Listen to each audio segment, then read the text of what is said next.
एक बूढ़ी औरत आती है और कहती है, इमाम मोहतरम, कहा जी एक मसला पूछने आई हूं, मेरी मां बहनें सुने, उस जमाने की औरतें और वो भी बूढ़ी औरतों में कितना तकवा हुआ करता था। कहा इमाम साहब मैं चरखा चलाती हूं, चरखा तो जानते हैं ना, मैं चरखा चलाती हूं, दूसरे लोग अपना सूत दे जाते हैं धागा, मैं उसको बना के फिराती हूं और उनसे मजदूरी लेती हूं, कभी दिन में और कभी ओवर टाइम करती हूं तो रात में भी चलाती हूं।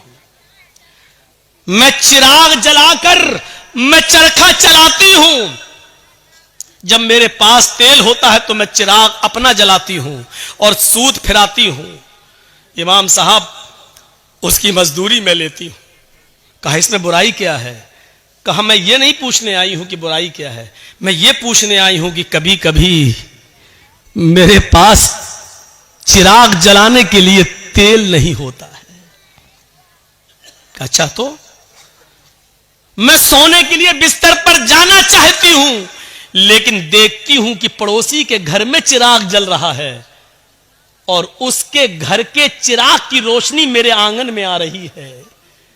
मैं अपना चरखा लेकर उस आंगन में बैठ जाऊं और उस पड़ोसी के घर से जो चिराग जल रहा है, मैं मांगने नहीं गई उसकी रोशनी, लेकिन उसकी रोशनी ऑटोमेटिक मेरे घर में आ रही है। अगर मैं उसके चिराग की आने वाली रोशनी में अगर सूत फिरा लूं और चरखा चला लूं और ये चलाकर मैं अपने मालिक से उसकी मजदूरी ले लूं, तो ये कमाई मेरे लिए हराम तो नहीं होगी? मेरे लिए ये मजदूरी हराम तो नहीं होगी? मैंने चोरी नहीं की है, मैंने उससे चिराग का तेल नहीं मांगा है, उसके घर में चिराग जल रहा है और उसकी रोशनी मेरे घर आ रही है, उसकी रोशनी मेरे घर आ रही है। अगर मैं उसकी रोशनी में सूत फिरा लूं और इसकी मजदूरी में ले लूं तो ये मेरे लिए हराम तो नहीं होगी? ये खाकर कहीं मैं अजाब कब्र की मुस्तहिक तो नहीं बनूंगी, कहीं मैं जहन्नम में तो नहीं जाऊंगी? अहमद इब्न हम्बल रहमतुल्लाह अलैह फरमाते हैं, खातून मां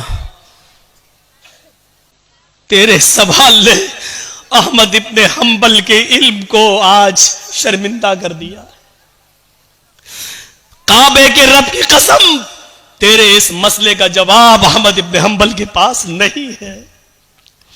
कहने लगी, इमाम साहब फिर आपसे बड़ा आलिम इस बस्ती में कोई है ही नहीं, फिर मैं ये किससे मसला पूछूं? उन्होंने कहा, सुन मेरी मां, जहां तक कयास का नतीजा है, कयास का तकाजा है, तो जहां तक मेरा इल्म है, मैं उस इल्म की रोशनी में कयास लगाकर अंदाजे से यह कह सकता हूं कि इसमें कोई हर्ष तो नहीं लग रहा है। क्यों? क्योंकि तू मांगने नहीं जा रही है, वो अचानक आ रही है। तेरे घर में भी दीवार नहीं है और उसके घर में भी कोई दीवार नहीं है और उसके चिराग की रोशनी आ रही है तेरे घर, तो इसमें तेरा क्या कसूर है? बज़ाहिर तो इसमें कोई बुराई नहीं लग रही है, लेकिन अगर तुम्हारा दिल आमादा नहीं है तो मेरी मां इससे भी बच जाओ तो बेहतर है, इससे भी परहेज कर लो तो बेहतर है, इससे भी, क्योंकि वो है तो दूसरे ही की रोशनी, है तो दूसरे ही की रोशनी। बहरहाल अगर तुम इससे भी परहेज कर लो तो ये ज्यादा बेहतर है तुम्हारे लिए। जब वो औरत वहां से जाने लगी बुढ़िया, तो इमाम अहमद इब्न हम्बल ने लोगों से पता लगवाया कि ये किसकी बेटी है, इसके बाप का क्या नाम था।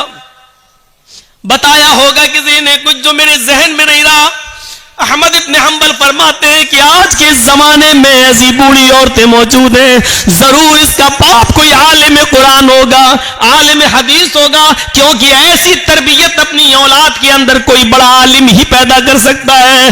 बुढ़ापे की इस दहलीज पर पहुंचकर भी इस औरत की हालत यह है, इस बुढ़िया की हालत यह है कि पड़ोस से आने वाली रोशनी में भी, उस चिराग की रोशनी में भी चरखा चलाने के बारे में सोच रही है कि ये चरखा चलाएंगे तो ये कमाई मेरे लिए हलाल होगी या हराम। तब ऐसे लोगों की नमाजें अर्श से टकराएं और अल्लाह कबूल ना करे, ऐसा हो ही नहीं सकता है। मेरे भाइयों, इधर हम नमाज पढ़ के निकलते हैं, जो मैं सर बसजदा हुआ जमी पर तो आसमां से आने लगी ये निदा, तेरा दिल तो है सनम आशना, तुझे क्या मिलेगा नमाज में। एक हमारा तकवे का हाल ये है, एक हमारी परहेजगारी का हाल यह है कि यहां से निकले नमाज पढ़ के, मालिकी यौमिद्दीन, तू कयामत के दिन का पूरा पूरा मालिक है। इय्याका नअबुदु व इय्याका नस्तईन, तेरी ही इबादत करते हैं, तुझसे ही मदद मांगते हैं। इहदिनस सिरातल मुस्तकीम, जो सीधा रास्ता उस पे चला और तमाम बुरे रास्तों से बचा ले। यहां ये दुआ मांग के हटे, सलामु अलैकुम व रहमतुल्लाह, सलामु अलैकुम व रहमतुल्लाह, जैसी सलाम फेरा और मस्जिद के बाहर निकलते ही जेब में बीड़ी रखी है निकाली और माचिस जलाई और सूरह दुखान की तिलावत शुरू, धुआं धक्कड़ शुरू। अभी 10 मिनट भी नहीं हुए ये कहते हुए कि इहदिनस सिरातल मुस्तकीम, आय अल्लाह हमको सीधे रास्ते पे चला, आय अल्लाह गंदे और गलत रास्तों से हमारी हिफाजत फरमा। अब ये दुआ मांगे हुए 10 मिनट भी नहीं हुए और यहां आकर ये है हमारी इबादतों का और हमारी नमाजों का हाल। पुलिस वालों ने कहा तुम्हारा दिमाग खराब है सईद, हज्जाज तुम्हारी जान का दुश्मन है, तुम्हें कत्ल कर देगा। कहा वो मैं जानता हूं कि वो मुझे कत्ल करेगा, फिर का इसके बावजूद मैं उसके सामने जाना चाहता हूं। पुलिस वाले कहते हज्जाज आए सईद बेवकूफी मत करो, मैंने तुम्हें छोड़ दिया, फिर तुम क्यों आए।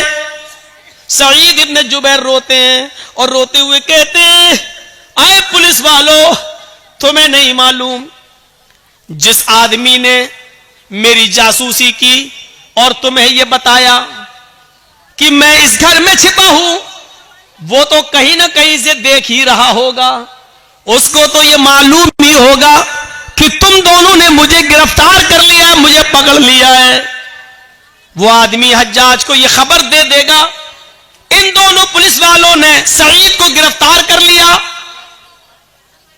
आए पुलिस वालों, अगर हज्जाज को यह पता चल गया कि तुमने मुझे पकड़ लिया था और फिर छोड़ दिया तो मैं तो बच जाऊंगा, लेकिन फिर तुम्हारा हश्र यह होगा कि तुम दोनों को खूनी चमड़े पर लिटाकर बिठाकर तुम्हारी गर्दनों को उड़वा देगा। और मैं ये नहीं चाहता कि मेरी जान बच जाए और मेरे बदले में तुम दोनों की जान चली जाए, मेरी गर्दन महफूज रहे और तुम दोनों की गर्दनें कट जाए। अल्लाह के नबी ने फरमाया जो अपने लिए पसंद करो वो अपने भाई के लिए पसंद करो और जो अपने लिए पसंद ना करो वो अपने भाई के लिए पसंद ना करो। जब मुझे अपनी गर्दन अपने लिए कटाना पसंद नहीं है तो अपने वजह से मेरी वजह से तुम दोनों की गर्दनें कट जाएं, ये मुझे कैसे पसंद हो सकता है। अगर मेरे बीवी बच्चे तो आपके भी तो बीवी बच्चे हैं, फिर मेरे बीवी बच्चों में मैं खुश रहूं और तुम दोनों की जान जाए और तुम दोनों की बीवी बच्चे एक दूसरे के ऊपर बोझ बन जाए, ये इस्लाम ने नहीं सिखाया, ये हमारे नबी ने नहीं सिखाया। आए हज्जाज के पुलिस वालों, मुझे हज्जाज के पास लेकर चलो। इसके बावजूद उन दोनों ने समझाया लेकिन नहीं माने सईद इब्न जुबैर, हम अपने लिए तुम्हारी जिंदगी खतरे में नहीं डाल सकते हैं। आखिरकार जिद करते रहे और वो दोनों पुलिस वाले उनको पकड़कर हज्जाज के सामने ले आए। हज्जाज ने कहा बहुत बहुत मुबारक, तुम इनको पकड़ कर लाए हो, तुम्हें इनाम से नवाजा जाएगा। और कहा कोई ख्वाहिश है तुम्हारी? उन्होंने वही ख्वाहिश जाहिर की कि हमें 2 रकात नमाज पढ़ना है। कहा पढ़ लो। खूनी चमड़ा बिछा दिया गया। कुछ खाना है कुछ पीना है? कहा नहीं। क्यों? आखिरी तमन्ना तो सबसे पूछी जाती है, कुछ खाना हो पीना हो तो बता दो। सईद इब्न जुबैर ने कहा इन्नी साइमुन, मैं रोजे से हूं। हज्जाज इब्न यूसुफ ने कहा चलो।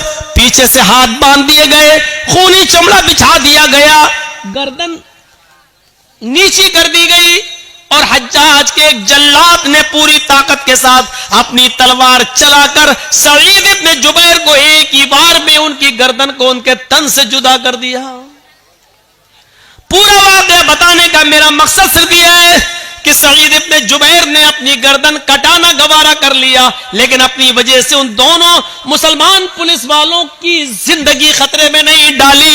ये मुसलमान होता है जो अपनी वजह से दूसरे को मुसीबत में नहीं डालता है, जो अपनी वजह से दूसरे को तकलीफ में नहीं डालता है। वो मुसलमान ही क्या जिसकी वजह से दूसरे को तकलीफ पहुंचे। और हम तो उस वक्त सबसे ज्यादा खुश होते हैं जब हमारी वजह